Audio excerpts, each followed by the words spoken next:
My name is Dana, I'm 42, and I once had a love most people only dream of. But I threw it away, chasing something I thought I deserved more. Now, I sit in a one-bedroom apartment that feels like a stranger's house, with no one to call and no one reaching out to me.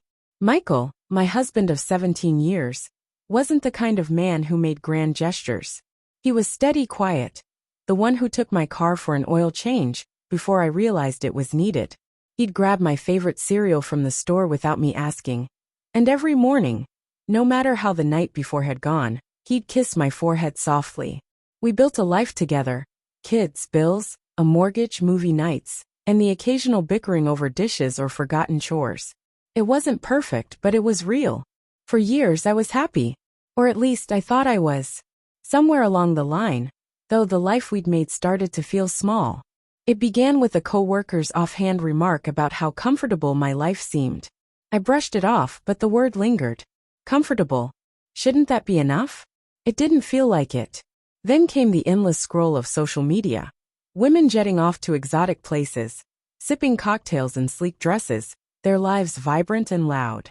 I'd look at myself in Michael's old sweatshirt, sorting laundry at 10 p.m., and wonder, is this it? Then I met Jason. He was everything Michael wasn't: polished, bold, electric. He noticed me, made me feel like I was more than a wife and mother. He called me brilliant, said I was meant for bigger things, that my spark was dimming in my quiet life. I ate it up. What started as harmless lunches turned into stolen moments, then lies, then shame. One night, I came home to find Michael on the couch, his face heavy with exhaustion. He asked, voice barely above a whisper, "Is there someone else?" I couldn't speak, and my silence said everything.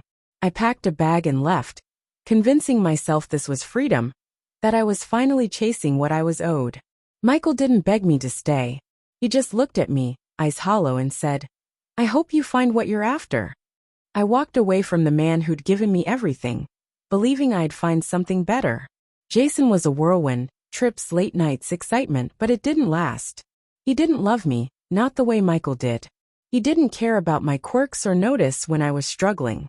One evening he looked at me and said, "You're too much."